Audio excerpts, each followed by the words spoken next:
Hello everyone, कैसे हैं आप सभी लोग। आशा करता हूँ आप अच्छे होंगे और मैं भी बहुत अच्छा हूँ। सो गाइस, थोड़ी वो कुछ न्यूज़ हैं क्रिकेट से रिलेटेड, आईपीएल से रिलेटेड, तो उस पर डिस्कस करेंगे। और जो आज इंडिया और बांग्लादेश का जो टेस्ट मैच है, जो सेकंड टेस्ट है, उसका थर्ड डे होना था, वो नहीं हो पाया, तो उस पर भी बात करेंगे क्यों नहीं हो पाया, क्या रीज़न था। तो वीडियो शुरू करने से पहले एक रिक्वेस्ट है गाइस आप सभी से, प्लीज़ वीडियो को, अगर आपको वीडियो अच्छी लगती है तो वीडियो को प्लीज़ लाइक कीजिए, चैनल को सब्सक्राइब कीजिए और ज़्यादा से ज़्यादा वीडियो को शेयर कीजिए, ताकि इससे एक सपोर्ट मिलता है और इससे मुझे और मोटिवेशन मिलती है आगे वीडियो बनाने की। तो बात करते हैं पहले जो बांग्लादेश का और इंडिया का जो मैच चल रहा है, सेकंड मैच, जो सिर्फ फर्स्ट डे ही हो पाया। सेकंड और थर्ड डे बारिश की वजह से मैच बिल्कुल ही नहीं हो पाया, और आज थर्ड डे था आज, जो कि बारिश हुई भी नहीं, बिल्कुल भी बारिश नहीं हुई, बट ग्राउंड गीला था, इस वजह से मैच हो नहीं पाया और मैच कॉल्ड ऑफ हो गया 2 बजे। काफ़ी इंस्पेक्शन हुए, बट वो जो कुछ बॉलर के रनअप के पास एरिया था वहाँ काफ़ी डैम्पनेस थी। बट यार फिर वही बात है, जैसे मैंने लास्ट टाइम वीडियो बनाई थी, जब न्यूजीलैंड और अफगानिस्तान का जो मैच था ग्रेटर नोएडा में। चलो ग्रेटर नोएडा तो मान सकते हैं कि एक अच्छा ग्राउंड नहीं था, मतलब इंटरनेशनल लेवल का ग्राउंड नहीं था, बट हालांकि अगर वो इंटरनेशनल मैच हो रहा है तो उसमें भी फैसिलिटी होनी चाहिए थी, बट चलो वो मानते हैं। बट कानपुर तो यार एक इंटरनेशनल लेवल का ग्राउंड है, और अभी 3 साल पहले उसमें मैचेस हुए थे, 3 साल के बाद उसमें कोई मैच हो रहा था। बट यार इस तरह से 2 दिन बारिश नहीं हुई और फिर भी मैच नहीं हो पा रहा है, तो इसका मतलब यार कुछ तो गड़बड़ है। और गड़बड़ ये है कि जो स्टेट एसोसिएशन है यूपीसीए, वो ग्राउंड को सही से मेंटेन नहीं कर रहे हैं यार, क्योंकि और ये पैचेस में इतना सारा पैसा इन्वॉल्व होता है और बीसीसीआई की तरफ से इतना पैसा मिलता है इनको, स्टेट एसोसिएशन को। तो यार ये सब चीज़ें अगर आप नहीं करोगे तो मैचेस कैसे मिलेंगे। मुझे नहीं लगता कानपुर को इतनी जल्दी अब कोई दूसरा मैच मिलने वाला है। तो अगर इस तरह का होगा तो I don't think it's right way. और जो इंडिया की जो इमेज है वो वर्ल्ड क्रिकेट में, वर्ल्ड में अच्छी इमेज नहीं जा रही। जो इंडिया का बोर्ड है वो दुनिया का सबसे बड़ा बोर्ड है, सबसे ज़्यादा पैसा, सबसे अमीर बोर्ड है। और अगर इंडिया के अंदर के ग्राउंड्स भी इस तरह से होंगे ना, इंग्लैंड वगैरह में देखो अब क्या होता है, बारिश होती है, बारिश होने के 10 मिनट बाद ही मैच शुरू हो जाता है। ड्रेनेज सिस्टम इतना अच्छा होता है। तो इस तरह से यार इंडिया को भी अपने जो जो मेन सेंटर्स हैं जिनमें मैचेस होते हैं वो उस तरह से मेंटेन करना चाहिए। जो स्टेट एसोसिएशन को उनको देखना चाहिए और बीसीसीआई को इसमें देखना चाहिए कि यार अगर कहीं मैच दे रहे हैं तो वहाँ पे मेक श्योर करें ना मैच होए। अगर बारिश हो ही नहीं रही है, 2 दिन मीन्स जो फर्स्ट डे था उस दिन बारिश हुई थी, नेक्स्ट डे भी बारिश हुई, सैटरडे मीन्स बारिश हुई थी, संडे को तो कोई बारिश ही नहीं हुई वहाँ पे, और फिर भी मैच नहीं हो पा रहा और पूरा दिन में एक भी बॉल नहीं फेंकी गई। तो इसका मतलब है कि ग्राउंड मेंटेन सही नहीं है और ग्राउंड का ड्रेनेज सिस्टम सही नहीं है। जो भी है, जिस तरह से भी होता है भाई, इसको इसको ठीक करना बहुत ज़रूरी है। तो डे 3 कॉल ऑफ हो गया, अब डे 4 और डे 5 बाकी है। सो आई डोंट थिंक कि मैच का रिजल्ट आने वाला है, और क्या पता कल भी मैच ना हो पाए, जिस तरह से आज हालत है। तो देखते हैं कल मैच होगा कि नहीं होगा, अगर होगा भी तो कितनी देर का होगा, और अगर होगा भी तो अगर बांग्लादेश को जल्दी आउट करती है इंडिया, मीन्स अगर जो 7 विकेट है उनको जल्दी से गिरा के और फिर बैटिंग करते हैं तो शायद कुछ रिजल्ट आए, पर बहुत कम चांसेस लग रहे हैं अब रिजल्ट आने के। और अगर रिजल्ट नहीं आता है, मैच ड्रॉ होता है, तो इससे WTC के जो पॉइंट्स हैं उस पर इंडिया को इम्पैक्ट तो पड़ेगा ही। अब देखते हैं कितना इम्पैक्ट पड़ता है। तो जैसे ये मैच के लिए आप जो भी हो कल पता चलेगा, तो उसके लिए कल मैं वीडियो लेके आऊँगा ही। बस इसके अलावा जो है वो है न्यूज़ आईपीएल को लेके, और आईपीएल को लेके बहुत इंटरेस्टिंग न्यूज़ है। कल रात को ही जो बीसीसीआई की जो गवर्निंग काउंसिल है उनकी मीटिंग हुई है, और बेंगलोर में जो न्यू एनसीए बना है उसके वहीं पे उसका जो ओपनिंग सेरेमनी थी, वहीं पे उनकी मीटिंग हुई है, और वहाँ से कुछ जो प्रेस रिलीज आई है वहाँ से ये आई है कि जो आईपीएल की रिटेंशन है उसमें काफ़ी इंटरेस्टिंग वो हो गया है। इंटरेस्टिंग ये हुआ है कि जो आईपीएल की रिटेंशन है वो आप मैक्सिमम 6 कर सकते हैं। 6 इस तरह से कर सकते हैं कि 5 तो आप रिटेन कर सकते हैं प्लेयर, और मिनिमम मैक्सिमम 5 अगर करते हैं तो एक आप आरटीएम भी ले सकते हैं। तो जैसे पिछले साल 4 थे, 3 थे, तो इस तरह से क्या करा, इस बार 5+1 किया है। 5+1 यानी कि आप 5 अगर रिटेन करते हैं तो एक आप आरटीएम भी यूज़ कर सकते हैं, तो 5+1 हो गया। बट अगर 5 रिटेन करेंगे तो उसमें आपको एक अनकैप्ड प्लेयर रखना पड़ेगा। 5+1 6th प्लेयर जो आपका होगा वो एक अनकैप्ड प्लेयर होगा, जिसने इंडियन अनकैप्ड प्लेयर, जिसने इंडिया की टीम से अभी कोई भी मैच नहीं खेला है। तो इस तरह से और जो रिटेंशन है उसमें एक जो इंटरेस्टिंग पॉइंट उसने पहले इन्होंने ये रखा है कि जो फर्स्ट प्लेयर रिटेन होगा वो होगा 18 करोड़ पे, सेकंड प्लेयर रिटेन होगा वो 14 करोड़ पे, जो थर्ड प्लेयर रिटेन होगा वो 11 करोड़ पे, और जो फोर्थ प्लेयर रिटेन होगा अब वापस से 18 करोड़ शुरू हो जाएगा। सो फोर्थ प्लेयर रिटेन होगा वो 18 करोड़, और जो फिफ्थ प्लेयर होगा वो 14 करोड़।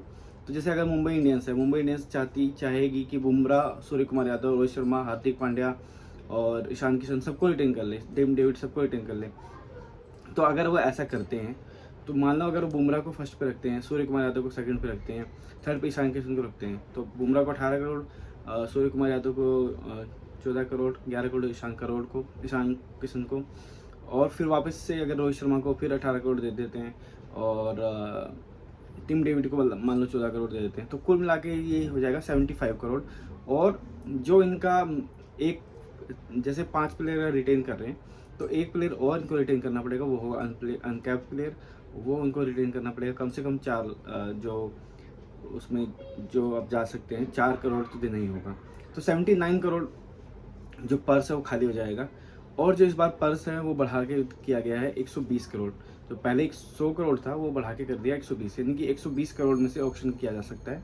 बट अगर 120 करोड़ में से आप 79 करोड़ 6 प्लेयर्स के लिए दे देते हैं तो आपके लिए बचता है 41 करोड़, और 41 करोड़ में मिनिमम आपको कम से कम भी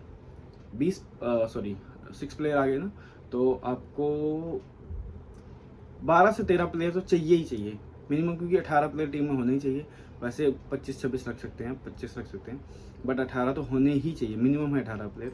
तो अगर आप 18 की भी टीम बनाते हो तो 6 आपकी ये हो गए, तो कम से कम 12 से 13 प्लेयर तो चाहिए ही चाहिए।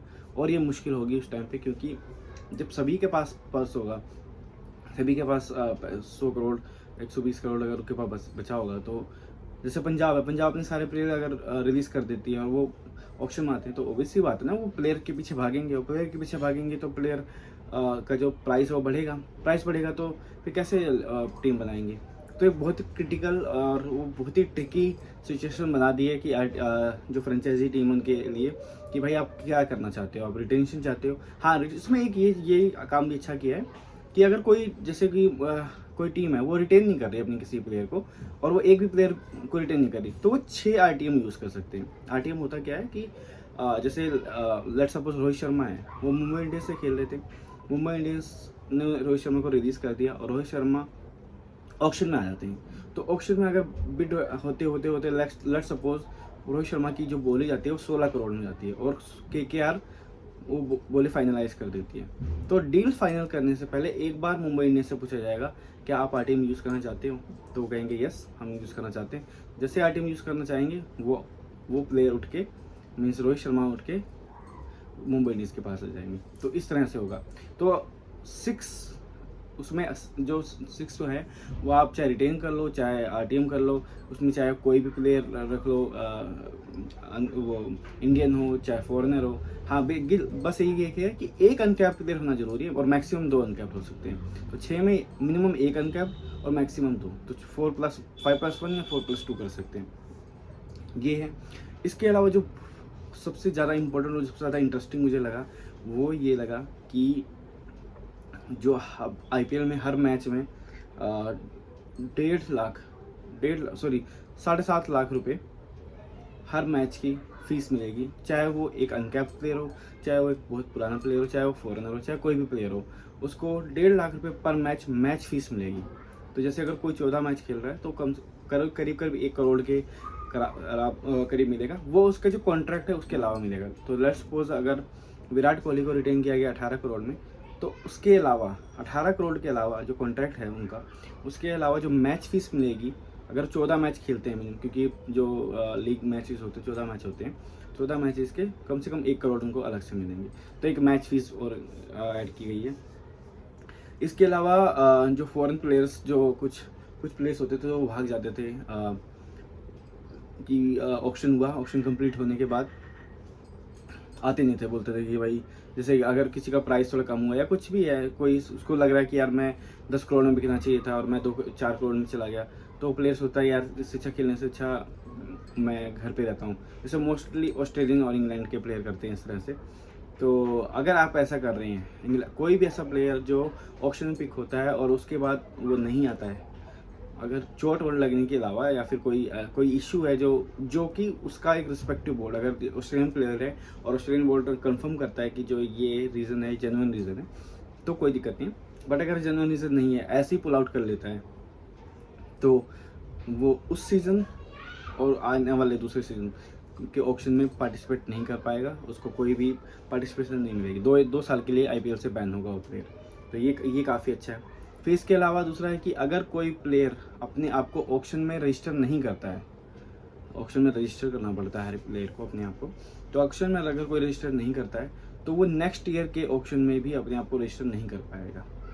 तो पहले क्या होता था, जो मेगा ऑक्शन में प्लेयर अपने आप को, फॉरेन प्लेयर्स खासतौर पर अपने आप को नहीं रजिस्टर करते थे, वो वेट करते थे जो मिनी ऑक्शन होता है, क्योंकि मिनी ऑक्शन में अक्सर जो बोली है वो ज़्यादा लगती है, तो मिनी ऑक्शन में जाते थे। तो अब ऐसा नहीं होएगा। अगर आपको कोई अपने आप को उसमें जो मेगा ऑक्शन है उस पर नहीं डाल रहा है, तो वो मिनी ऑक्शन में भी एलिजिबल नहीं रहेगा। तो ये काफ़ी अच्छा है, ये मुझे अच्छा लगा।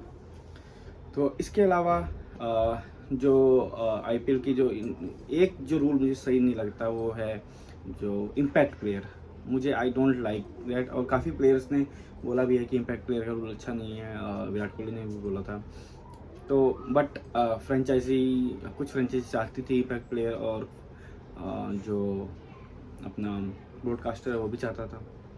तो इस वजह से इम्पैक्ट प्लेयर रूल अभी भी इम्प्लीमेंटेड है, और इम्पैक्ट प्लेयर रूल रहेगा। तो मीन्स एक टीम में 12 प्लेयर खेल सकते हैं, और 11 मेन प्लेयर और 1 इम्पैक्ट प्लेयर। हालांकि ये रूल अच्छा नहीं है, क्योंकि इससे थोड़ा ऑलराउंडर्स पे इम्पैक्ट पड़ता है, बट जो है तो है। इसके अलावा एक जो last but not the least, और वो ये है कि जो पहले एक रूल था कि जिसमें अगर कोई इंडियन प्लेयर है, वो 5 साल से अगर इंडियन टीम में नहीं खेला है, 5 साल उसको खेले हुए 5 साल हो से ज़्यादा हो गया है, तो वो अब अनकैप्ड प्लेयर कंसिडर किया जाएगा। तो बेसिकली ये किया गया है MS धोनी के लिए रूल। तो MS धोनी क्या है कि जैसे MS धोनी ने लास्ट मैच 2019 में 2019 के वर्ल्ड कप में सेमीफाइनल में खेला था, तो उसके बाद से वो नहीं खेले, तो 5 साल हो गए MS धोनी को खेले हुए इंडिया के लिए। तो now he will be consider as uncapped player. तो अनकैप्ड प्लेयर का होने का ये है कि अब वो अगर चेन्नई उनको चाहे तो उनको 4 करोड़ में रिटेन कर सकती है। तो ये इस तरह से रूल है। ये बेसिकली MS धोनी के लिए बनाया गया है। MS धोनी ऑब्वियसली बात है यार, इतने बड़े प्लेयर हैं और इस एज में अभी तक खेल रहे हैं, और चेन्नई उनको ऑब्वियसली बात है रिटेन करेगी ही। तो चेन्नई उनको अब अनकैप्ड प्लेयर की लिस्ट में रिटेन करेगी, तो एक चेन्नई के लिए थोड़ा सही हो गया। तो गाइस ये थी अपडेट्स इसमें IPL से रिलेटेड, और जो बांग्लादेश और इंडिया के मैच से रिलेटेड थी। तो मिलते हैं नेक्स्ट वीडियो में, तब तक के लिए बाय बाय।